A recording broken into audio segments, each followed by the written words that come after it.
بسم الله الرحمن الرحيم الحمد لله رب العالمين وصلى الله وسلم وبارك على عبده ورسوله الأمين نبينا محمد وعلى آله وصحبه أجمعين. السلام عليكم ورحمة الله وبركاته. We begin a new chapter in our book Umdatul AHKAAM, but also related to purity and tahara. And this chapter deals with menstruation. And we all know that menstruation only happens to females. And it is something that Allah Azza wa Jal has created. So don't ask for equality and say, why do only women get this? I'd like to have a portion of that. And when women come and say, we're equal, no, you're not. You can conceive children, I can't. So Allah created men and women, and Allah, who knows whom He created, gave all certain rules and regulations they all must follow. We have a hadith with us, hadith of Aisha, may Allah be pleased with her. And who will read that for us? Yes, brother. Narrated Aisha, Fatima bint Abi Hubaysh came to the Prophet and said, I am a woman whose blood keeps flowing and never purifying. Should I therefore abandon prayer? He said, not at all, for this is only a vein. So leave prayer as much as the days you used to have your regular menses, and then make ghusl and pray.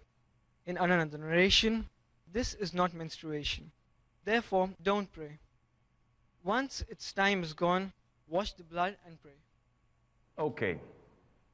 The issue of menstruation is a topic among the most difficult topics in the books of fiqh. And if you go and read books of fiqh, you'll find great number of pages written on it. Though, it's very simple. It should be very simple. Because Allah Azza wa Jal has created women on this way.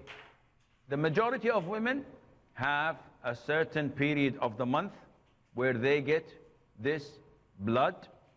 This blood comes out only when they're not pregnant, because this blood is made to feed the fetus in their wombs. So if they're not pregnant, this blood comes out. Once they're pregnant, all of this blood goes to feed the child the whole 9 months while he or it is in the womb. Now, it is very simple. When the women get their menstruation, they stop their prayer and fasting. When they're purified, they resume their normal lives. But if the bleeding is continuous throughout the whole month, then we have to judge this to be an istihadah. And what is istihadah? It is a continuation of the blood that makes it difficult, if not impossible, to recognize what is menses and what is not. And this is why Fatima bint Abi Hubaysh, one of the companions, came and complained to the Prophet ﷺ that she keeps on bleeding the whole year. It never stops. And she wasn't the only one. The scholars say that there were 19 female companions who had the istihadah, this continuous blood. So the Prophet said, ﷺ, this is not your menses. This is a vein. Meaning that this is an illness that causes the blood to continue to come out throughout the whole month or most of the time. So what to do? The Prophet told her, alayhi salatu wasalam, you have to leave prayer similar amount of the days that you get your menses. Before you got this bleeding, did you have normal menses? She said yes, 6 to 7 days every month. So the Prophet told her, leave these days every month, and then take a shower, take a ghusl, and pray and fast regularly, even if the blood is coming out. And consider the blood that's coming out other than the period we consider as menses to be a blood of vein. All what you have to do is wash it and perform wudu for every salah. Now, this is one hadith. There are other hadiths, such as the hadith of Aisha, number 42, I think it's a second hadith. Okay, will you need someone to read it for us? Yes, Abdurrahman.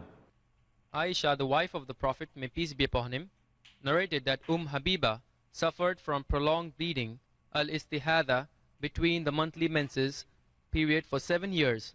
She asked Allah's Apostle about it. He ordered her to take a bath after the termination of the actual periods, and added that it was from a blood vessel. So, she used to take a bath for every prayer. Aisha, the wife of the Prophet, may peace be upon him, said, Habiba bint Jash, the spouse of Abdurrahman bin Auf, made a complaint to the Messenger of Allah, may peace be upon him, about blood which flows beyond the menstrual period. He said to her, remain away from prayer equal to the length of time that your menstruation holds you back. After this, bathe yourself. And she used to take a bath for every prayer. Very well. Now, the first hadith was explained to us by the second hadith, because Habiba, anyone would have thought that this was the wife of the Prophet ﷺ. There is, right? What's her name? Habiba. Who is she? Bint Abi Sufyan. Ramla bint Abi Sufyan, the mother of the believers. Now this Habiba is Habiba bin Jahsh. She is a companion of the Prophet ﷺ, and she is the wife of Abdurrahman ibn Auf, and the sister-in-law of the Prophet, because Habiba bin Jahsh, Zainab bin Jahsh, Hamna bin Jahsh, they were 3 sisters. And the 3 of them were the cousins of the Prophet ﷺ. Their mother is the maternal aunt of the Prophet ﷺ. So she complained of the same issue of menses being so prolonged that over the past 7 years it never stopped. And the Prophet told her ﷺ to bathe. She from herself used to bathe for every salah. And the scholars say that this is not mandatory at all, to bathe for every salah, because the Prophet ordered her only to bathe once, and that is when she believes and thinks that her menses is over. From these 2 hadiths, we have another 5 or 6 or 7 different hadiths, but they're not mentioned in this book. Why? Because this is a concise summary. It is not as long as Bulugh al-Maram, for example. And it is not as long as Nail al-Awtar or al-Muntaqa, which is, the origin is al-Muntaqa. So, how to deal in the case of a woman who has istihadah, which is not a general thing to have. The general and the normal thing is to have hayd, which is the menses. A woman gets usually her menses 6 days, 7 days, 9 days, 12 days, a month. There is no minimum. Some scholars say that the minimum period of hayd is 1 day. If it's less than a day, then it's not. And this is not acceptable. A woman may get her menses 12 hours a month. This is how Allah created her. Why do you say, no, this is not allowed? And they say the maximum can reach up to 15 days. And again, scholars say, why? If a woman gets her monthly period 17 days every month, fixed, how do I say that, no, 15 days, after 1 hour, this becomes istihadah? There is no evidence on that. So it depends on her period, how it is. Now, if the blood does not stop at all, if it continues to flow, then this woman, we consider her to be in the state of istihadah. So now, how can we differentiate when to pray and when not to pray? There are 3 stages. Stage 1, what was mentioned in the hadith of Fatima bint Abi Hubaysh and the hadith of Habiba bint Jahsh. And that is, you should stop praying the days your menses used to come. Meaning, stage 1 is related to women who know the length of their period and when to start. So, usually a woman stays 10 years. And during these 10 years, every lunar month, from the first day till the 7th, she gets her menses. She knows that 7 days in the beginning of every lunar month. For 10 years, she's been like this. And all of a sudden, it shifted. Khalas. She started getting the bleeding every single day, either because she took contraceptives, either because she had an operation, some reason or the other. Now she's complaining. She says, Sheikh, I have my whole month, the bleeding is continuous. What to do? What do I say to her? What do I tell her? I tell her, your previous menses, do you know the duration and the time? She says, yes. I say, every lunar month, from day 1 till day 7, you do not pray and you do not fast. On the 7th day, you make ghusl, you start to pray and fast and act normally. And disregard the blood to be istihadah. Regard it as istihadah. Understood? Anyone has any questions? Okay, we have a break. After the break, inshallah, I will take your questions, so stay tuned. Assalamu alaikum and welcome back. So, stage 1 is understood.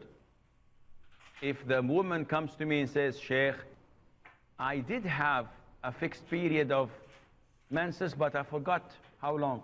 I'm not sure if it's 6 or 7, and I'm not sure if it's in the beginning or the middle or in the end.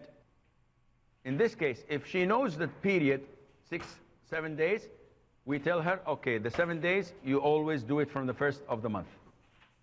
Regardless, whether you had it in the middle or at the end, consider it to be from the beginning of the month. If she says, I don't know how many days, and I don't know when, in this case, we go to stage 2. And stage 2 is to identify through observation. And what does that mean?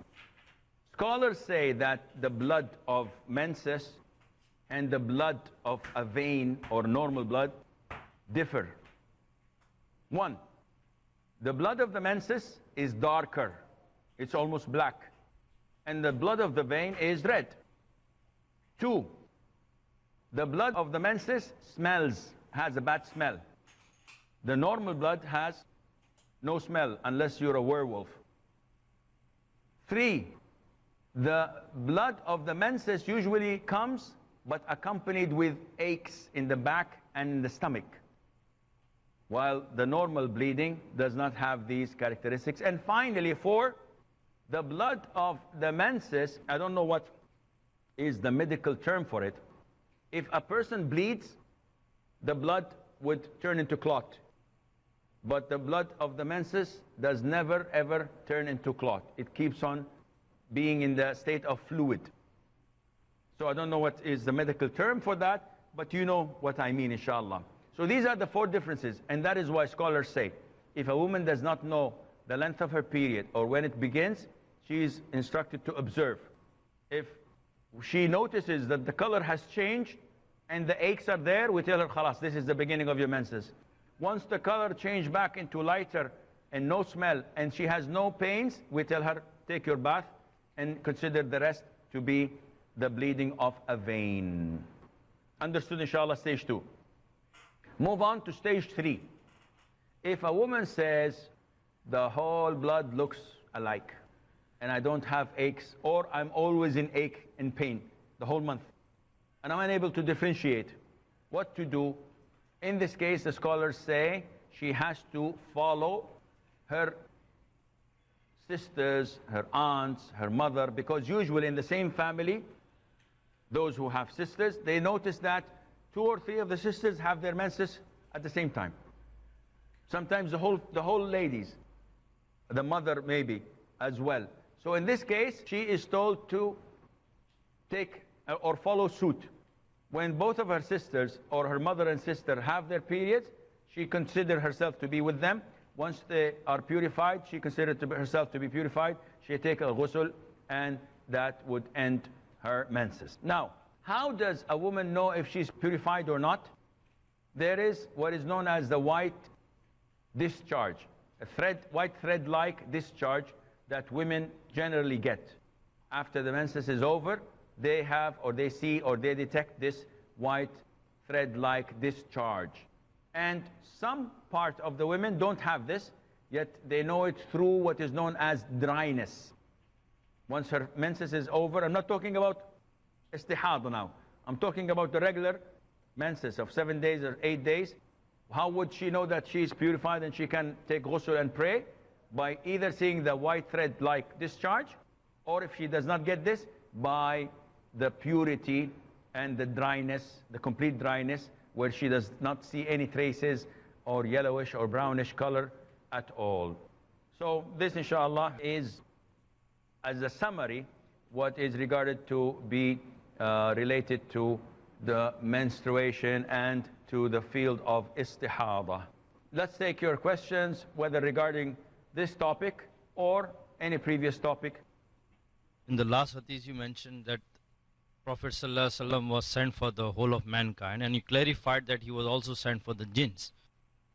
Since the mankind have the law of the Sharia, which has been given to us by the Prophet, what law do the jinns have to follow? Do they have to follow any laws?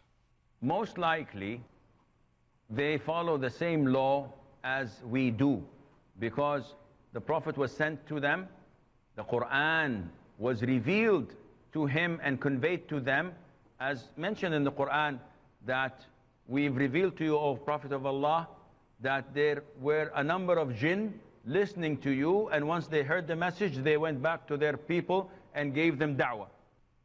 And then the Prophet ﷺ also met an envoy from the jinn, Nusaybin, and he spoke with them and he gave them what to eat and what not to eat. They requested halal meat, and the Prophet told them that every single bone you will find that was mentioned the name of Allah, which we eat and throw, you will find it as much as full of meat for you.